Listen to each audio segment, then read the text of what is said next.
किती पाहिल्या मी गवळणी तू ग एकच नंबर. किती पाहिल्या मी गवळणी तू ग एकच नंबर. कशी शोभून दिसते राधा गवळ्याची सुंदर.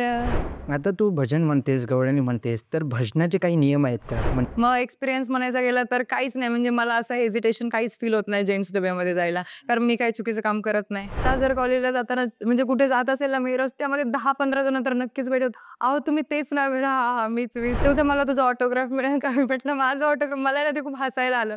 म्हणजे अजून माझं खूप तिथपर्यंत पण नाही पोहोचले की कोणी ऑटोग्राफ घ्यावा, असं मला तरी वाटतं. की मी माझ्या बायकोला नेहमी म्हणतो आपली मुलगी ना हिच्यासारखी बनवायची, हिच्यासारखी बनवायची. मग ती खूप मोठी कॉम्प्लिमेंट होती माझ्यासाठी.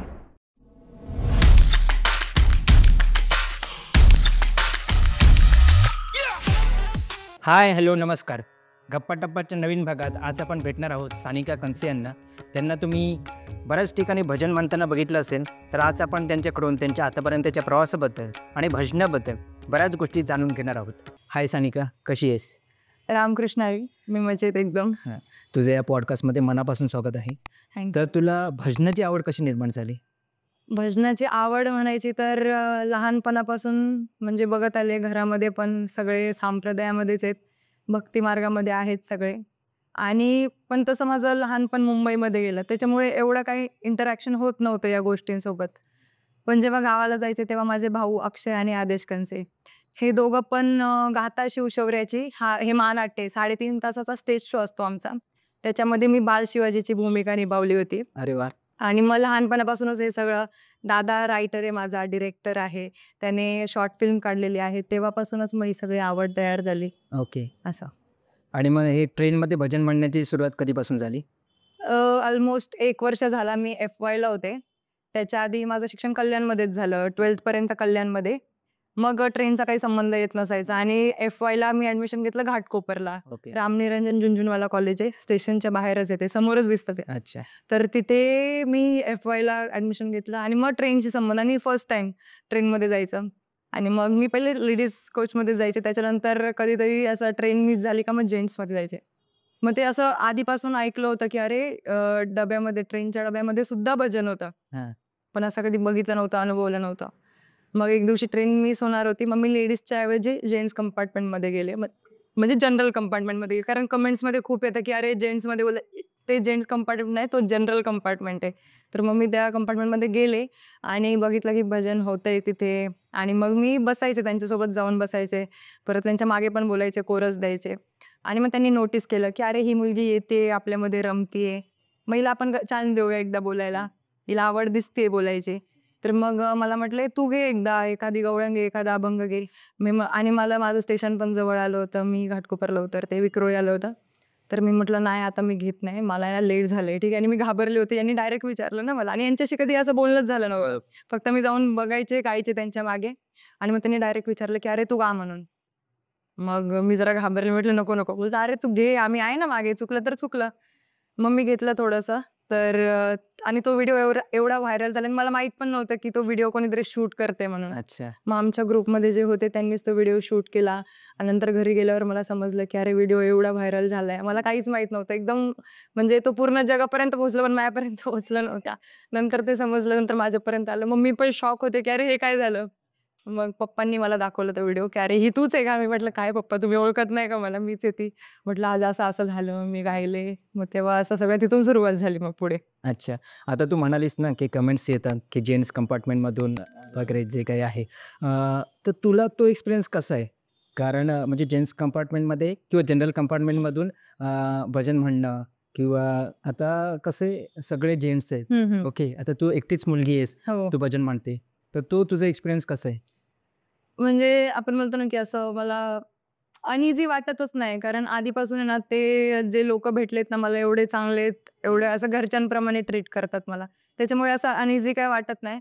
आपण जातो ना कधीतरी दुसऱ्या टायमाला जेंट्स कंपार्टमेंटमध्ये, थोडं अनइझी फील होतं, की अरे नाही हे लोकं असे थोडे विचित्र लोक भेटतात.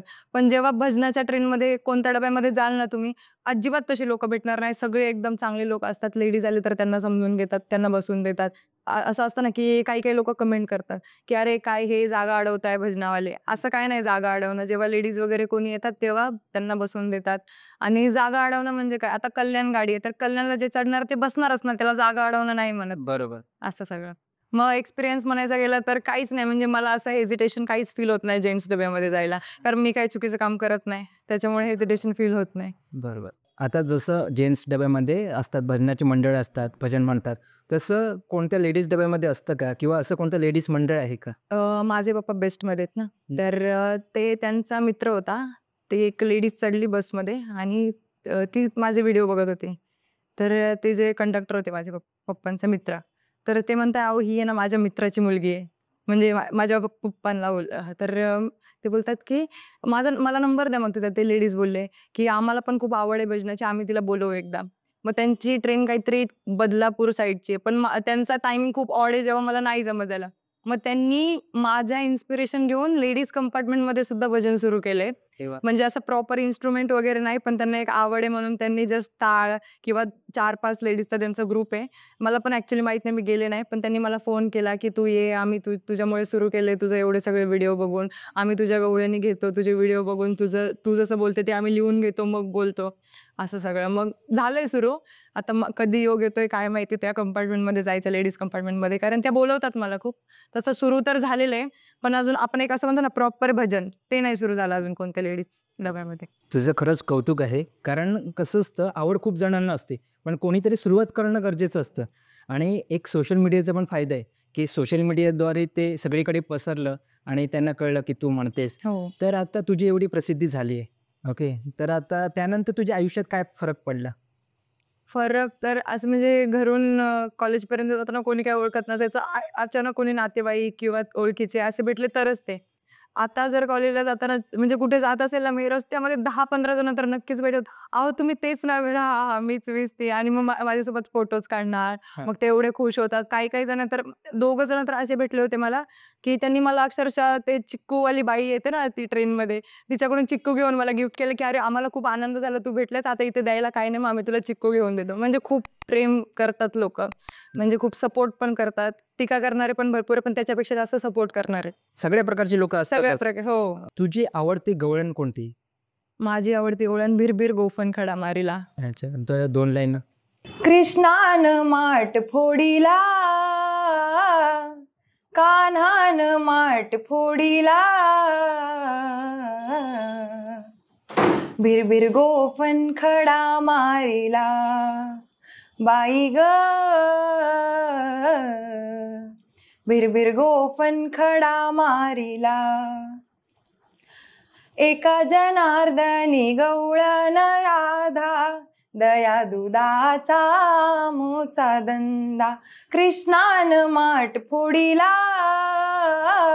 कान्हान माठ फोडीला, भिरभिर गोफण खडा मारीला, बाई ग, भिरभिर गोफण खडा मारीला. अरे वाह! वाह! खूप छान, खूप छान. तुझी जी पहिली गवळण होती, जी खूप व्हायरल झाली, किती पाहिल्या मी गवळणी, त्याच्या 2 लाईनी म्हणशील? किती पाहिल्या मी गवळणी, तू ग एकच नंबर. किती पाहिल्या मी गवळणी, तू ग एकच नंबर. कशी शोभून दिसते राधा गवळ्याची सुंदर. कशी शोभून दिसते राधा गवळ्याची सुंदर. अरे वाह! वाह! खूप छान, छान. आता तू भजन म्हणतेस, गवळणी म्हणतेस, तर भजनाचे काही नियम आहेत का? म्हणजे सुरुवात कशापासून होते, शेवट पर्यंत होतो? म्हणजे सुरुवातीला तर रुपावली घेतात, मग त्याच्यानंतर गजर घेतात, मग अभंग सुरू होतात आणि जर कोणती गाणी वगैरे आपली आता साईबाबाची वगैरे गाणी असतात ना, तर ती भजनामध्ये येत नाही. मग ते साई भजन वेगळं येतं आणि सांप्रदायिक भजन येतं वेगळं. तर मग ते घ्यायचे असेल तर अभंग आणि गवळणीचा ह्या पॅचमध्ये ती गाणी घेऊ शकतो ओके. आणि मग त्याच्यानंतर गवळणी होतात. मग त्याच्यानंतर भैरवी किंवा शेवट मग सांगता होते भजनाची असं. म्हणजे जर अभंगाच्या पहिले गवळण घेऊ शकत नाही किंवा गवळण झाल्यावर अभंग घेऊ शकत नाही असे नियम आहेत. ओके. हो. आणि गवळणी हे आता थोड्या संगीतमय गवळणी होतात ज्या मी कधीतरी घेते. मी संप्रदायातल्या पण गवळणी घेते म्हणजे जे गाथेत लिहिलेल्या आहेत. पण कधी-कधी मी अशा थोड्या बाहेरच्या पण गवळणी घेते, की ज्या आत्ता लिहिलेल्या आहेत त्या. मग त्या कधी-कधी घेतल्यावरती मग ते असं होतं, की अरे नाही आपलं थोडं वेगळा विषय चाललाय. मग ते तसं नाही घेत मी. अच्छा. तू कोणत्या मंडळातून भजन म्हणते? मी दत्तप्रसादिक भजन मंडळ, कल्याण ते परेल. ते आता टायमिंग 7:09 होता पहिले त्या गाडीचा, आता 6:54 झालाय. सकाळी 6:54. ओके. आणि संगीत भजन एक प्रकार आहे आणि वारकरी आहे. अजून असे कोणते प्रकार आहेत आणि 2 प्रकारांमधला फरक काय आहे?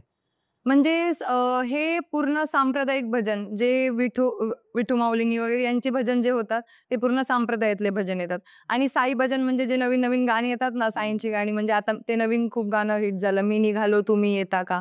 ते असं. मग याच्यामध्ये फरक आहे.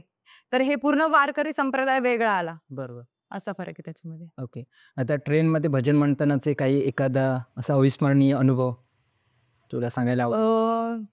असा अनुभव म्हणजे जेव्हा भजन म्हणत असतो तेव्हा मी असते मग अजून गर्दी खूप होते. जेव्हा मी ट्रेनला येते ना गर्दी खूप होते. ते लोकं मग ते खाली कमेंट्स करतात ना, गाडी कितीची आहे. मग कधी-कधी असं गाडीचा टायमिंग पण मेन्शन केलेला असतो, की हा डबा इथून सुटते. मग खूप लोकं बघायला पण येतात, की "अरे, ही मुलगीला चला बघून येऊया आपण. काय नेमकं काय आहे, कसं बोलते?" मग येतात खूप लोकं आहेत. तर तसं माझं एकदा मी गवळण बोलून झालं माझं आणि ते एक काका होते, म्हणजे थोडे वयस्करच होते. ते बोलले, "मला तुझा ऑटोग्राफ मिळेल का?" मी म्हटलं, "माझं ऑटोग्राफ." मला ना ते खूप हसायला आलं. म्हणजे अजून माझं खूप तिथपर्यंत पण नाही पोहोचले, की कोणी ऑटोग्राफ घ्यावा असं मला तरी वाटतं. आणि त्यांनी ऑटोग्राफ मागितला. असं 2 वेळा झाले माझ्याकडून. एकदा तर भजन नाही असंच मी चालले होते. ट्रॅव्हल करत होते तेव्हा एक लेडीज पण भेटले होते. त्यांनी पण माझा ऑटोग्राफ घेतला. असं आत्तापर्यंत 3-4 जणांनी माझा ऑटोग्राफ घेतलेला आहे आणि फोटोज तर रोजच फोटोसोबत असं काढतात. अच्छा. असं मग तो क्षण मला खूप हसायला पण येत होती आणि भारी पण वाटत होती. अरे माझा कोणीतरी ऑटोग्राफ घेतला. अच्छा. आणि आता काय वेगळी ट्रीटमेंट वगैरे मिळते तुला? अ, म्हणजे आता दुसरे कधी ना ट्रेन मिस झाली, भजनाच्या ट्रेनमध्ये नाही गेले, तर दुसरे कधीतरी ट्रेनमध्ये गेले, फास्ट घाई असेल जायची आणि मग तेव्हा मग "अरे या, तुम्ही बसा, तुम्ही बसा." मग ते लोकं उठतात आणि मला जागा देतात. सगळ्यात माझा फायदा हा जास्त होतो, की मला गर्दीमध्ये पण जागा भेटते बसायला ट्रेनमध्ये. मग ती वेगळी ट्रीटमेंट भेटते आणि लोकांची नजर बदलते बघण्याची, की अरे एक आदर तयार होतो माझ्याबद्दल बघण्याचा, की अरे ही मुलगी हां, भजन म्हणते हां, म्हणजे चांगली सुसंस्कारी मुलगी असं वाटतं त्यांना. हो, हो. असं मग हे ट्रीटमेंट भेटते मला, चांगली ट्रीटमेंट भेटते, की कुठे गेल्यावर म्हणजे आता जेंट्समध्ये पण गेल्यावर ते खूप असं त्यांच्या मुलीप्रमाणे ट्रीट करतात मला. कोणी मला असं वेगळं मानतच नाही.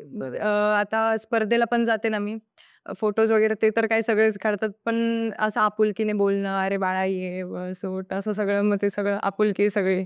मग अशी ट्रीटमेंट भेटते मला. अरे वाह! छान. तसं बघायला गेलं ना, की खूप लोकं कौतुक करतात. हं. ओके. कारण तू खरंच खूप छान चांगलं काम करते. पण काही लोकं आहेत जे निगेटिव्ह बोलणारे पण आहेत. काही लोकांचं असं पण असतं, की बाबा फेमसाठी हां, करते हां. बरोबर. किंवा जे काही आहे. त्यांना तू काय उत्तर देशील? मी तर म्हणजे कमेंट्स तर खूप आल्यात. माझ्या स्वतःच्या अकाउंटवरती पण खूप कमेंट्स येतात आणि दुसरे जेव्हा मला टॅग करतात त्याच्यावरती पण खूप कमेंट्स येतात. मी अजून एका पण कमेंटला रिप्लाय दिला नाही आणि मी देऊ पण इच्छित नाही त्या कमेंटला. पण आता तुम्ही विचारले म्हणून तर फेमसाठी करायचं असतं तर मी खूप आधीच केलं असतं.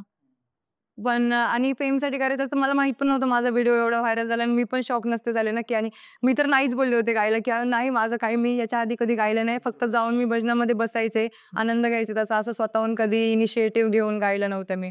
पण त्यांनी मला स्वतः बोलले ना, मी असं पण नाही, "ओ थांबा मला गाऊ द्या, मला फेम पाहिजे, मला फेम पाहिजे." असं पण काही झालेलं फेमसाठी नाही. करायचं असतं ना, तर तूच शूट केलं असतं किंवा हो, कोणाला सांगितलं बरोबर असतं, की आणि मीच शॉक होते, की अरे माझा व्हिडिओ कोणीतरी शूट हां. केलाय. मी एकदम गोंधळलेली होते, की ते मला म्हटले गा म्हणून. मी इकडे-तिकडे पण लक्ष नव्हतं. मी डोळे बंद करून गायले होते आणि माझी एकटक नजर होती, की मला गायचंय म्हणून काहीतरी आणि मग व्हिडिओ शूट केला. हे सुद्धा मी बघितलं नव्हतं, की कोणी असा माझ्यावर कॅमेरा धरून शूट करतंय, हे सुद्धा मी बघितलं नव्हतं.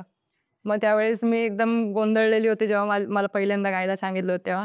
मग हे सगळं काही मी फेमसाठी करत नाही आणि फेमसाठी जर करायचं असतं, तर हे खूप आधीच केलं असतं. कारण भजन आत्ता सुरू नाही झालं ट्रेनमध्ये, खूप आधीपासून सुरू झालेलं आहे. बरोबर, बरोबर. आणि फेमसाठी करण्यासाठी खूप गोष्टी आहेत. हो. हां, मग आणि जरी फेमसाठी केलं, इन केस जरी मी फेमसाठी केलं, तर मग चांगलंच करते ना, थोडी ना काही वाईट करते. हां ना, हां ना. तेच मग असं मला उत्तर तर मी काय देईन, मला नाही इंटरेस्ट. कारण लोकं टीका करतात. नाही इंटरेस्ट मला त्याच्यामध्ये. कारण आता अभि दादा पण म्हणजे आमच्याच ग्रुपमधले आहेत. सगळ्यांना माहितीच असेल अविदा, त्याची काय नवीन ओळख करून द्यायची गरज नाही. त्याच्यावर पण खूप टीका झाल्या, पण तो नाही ना थांबला. मग तसं मी पण त्याला एक आयडॉल म्हणून मानते, की अरे अविदा माझा आयडॉल आहे. मग मी त्याच्याकडे बघूनच मी का थांबू मग लोकांच्या टीकेवरून. बरोबर. नाही, चांगलं करतेस तू आणि उत्तर देत नाहीस ते पण बरं आहे. हां. कारण मग त्यांना अजून ते मिळतं हो. काही ना काहीतरी. त्यापेक्षा चांगलं आहे. आता तू इव्हेंट नाही पण कसं आहे, त्या वाईट कमेंट्स बघण्यापेक्षा माझ्याकडे 90% चांगल्या कमेंट्स आहे ना, मी त्या बघते. मग ते वाईट कमेंट्सवर मी लक्षच देत नाही. बरोबर, बरोबर आहे. आता तू इव्हेंट्स वगैरे पण करतेस, तर त्याबद्दल जरा सांग? म्हणजे असं कुठे पूजा वगैरे असेल किंवा काही कार्यक्रम असेल, मोठा सोसायटी वगैरे मध्ये कार्यक्रम असतो किंवा गणेशोत्सव असतो, नवरात्री असते. याच्यामध्ये जे हौशी लोक आहेत ते त्यांना हे असे संगीतमय कार्यक्रम ठेवायला आवडतात. मग ते जे इव्हेंट्स असतात तिथे आम्ही जातो. अ, भजन गाण्याव्यतिरिक्त अजून तू काय करतेस? माझं तर आता कॉलेज चालू आहे. मी एस-वायला आहे. हां. माझा मेजर आहे पॉलिटिकल सायन्स आणि मी एन-सी-सी करत होते. माझं एन-सी-सी झालंय कंप्लीट आता. मग त्याच्या व्यतिरिक्त मी आता भरपूर काही करते. पण ते ते म्हणतात ना, I strongly believe in fake it till you make it. म्हणून मी असं ते सांगत नाही. सॉरी. अच्छा. अच्छा, ठीक. पण सांग, पण पुढचे तुझे काय प्लॅन्स आहेत? पुढचे प्लॅन्स तर आता सध्या कॉलेज आणि हे या दोघांवरतीच फोकस चाललेलं आहे. थोडं कॉलेजकडे दुर्लक्ष होतंय, पण ते मी मॅनेज करेल नंतर. मग पुढचे प्लॅन्स तर मला अ, असं म्हणण्याच्याऐवजी मी ही आवड म्हणून सुरू केली होती, की मला याच्यामध्ये काही करियर वगैरे नव्हतं करायचं असं आता. पण एक आवड म्हणून सुरू केली होती. मग ती आता मी जोपासते पुढे. जोपर्यंत माझ्या हातात आहे तोपर्यंत मी ते जोपासेल पुढे. पण तसं मला माझं करियर शिक्षणातच करायचंय.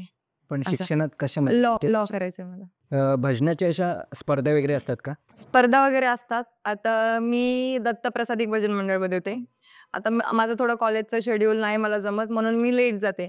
मग माझी 2 मंडळ आहेत. वारकरी भजन मंडळ, टिटवाळा ते सी-एस-टी असं त्या भजन मंडळाचं नाव आहे. तिथे पण मी जाते. तर त्याच्यामध्ये एक सचिन दादा म्हणून आहे आणि शंकर पाटील बुवा. त्या दोघांनी म्हणजे जेव्हा स्पर्धा खरी काय असते ना त्यांनी मला दाखवलं. अच्छा. सानपाड्याला स्पर्धा झाली होती पहिले. तिथे त्यांनी मला नेलं होतं बघायला. तिथे माझा सत्कार वगैरे पण केला. कारण सगळ्या जेंट्समध्ये मी एकटीच लेडीज होते ना तिथे आणि ते हार्बर लाईनला होतं. मग तेव्हा ती स्पर्धा मी बघितली. म्हणजे स्पर्धा नक्की काय असते? आतापर्यंत ट्रेनमध्येच गायले होते. पण स्पर्धेमध्ये पण रूल असतात. 15 मिनिटंच गायचं आणि मग पहिले स्टार्टिंग, मग अभंग घ्यायचा, मग गवळण घ्यायचं आणि मग ते 15 मिनिटामध्ये तेवढा तुमचा पॅच बसला पाहिजे. असं सगळं स्पर्धेचे नियम. परत त्याच्यामध्ये पॉइंट्स दिलेले असतात, की चकवा म्हणजे जे टाळ वाजवतो ना, ते टाळ.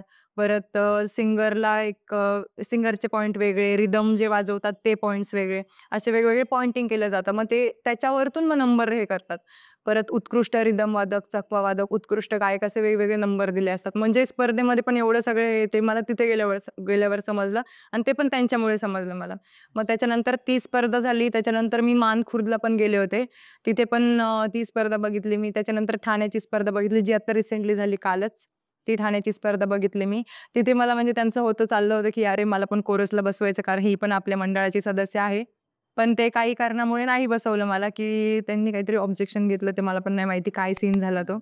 पण मग म्हटलं ठीक आहे, नाही पुढच्या वेळेस बसता येईल. जेव्हा वेळ येईल, जेव्हा चान्स येईल तेव्हा बसेल. बस. तुला भजन गाण्यावरून एखादी मिळालेली कॉम्प्लिमेंट? कॉम्प्लिमेंट तर तशा भरपूर येतात. पण म्हणजे अशी कॉम्प्लिमेंट आली होती. माझे गावचेच आहेत ते. माझे काहीतरी नात्यातले भाऊकी म्हणतो ना आपण ते हां. भाऊकीतले. तर त्यांचं नवीन लग्न त्यांना 1 वर्षाची मुलगी होती वाटतं काहीतरी आणि ते मला बोलले, की "मी माझ्या बायकोला नेहमी म्हणतो आपली मुलगी ना हिच्यासारखी बनवायची, हिच्यासारखी बनवायची." मग ती खूप मोठी कॉम्प्लिमेंट होती माझ्यासाठी, की माझ्यासारखं कोणतरी म्हणजे बनायचं ट्राय करतंय त्यांना असं. त्यांच्या मुलीला सारखं बनवायचंय. मग ती खूप मोठी कॉम्प्लिमेंट होती माझ्यासाठी. धन्यवाद सानिका. तू पॉडकास्टसाठी वेळ दिलास. तुझ्याकडून खूप गोष्टी समजल्या भजनाविषयी आणि तुझी जी भजनाची आवड आहे किंवा जे तू आवड जोपासतेस त्यातून तू खूप लोकांना इन्स्पायर करतेस. तर तुझं खरंच कौतुक. तुला तुझ्या पुढील वाटचालीसाठी एन-पी क्रिएशनच्या टीमकडून खूप साऱ्या शुभेच्छा. थँक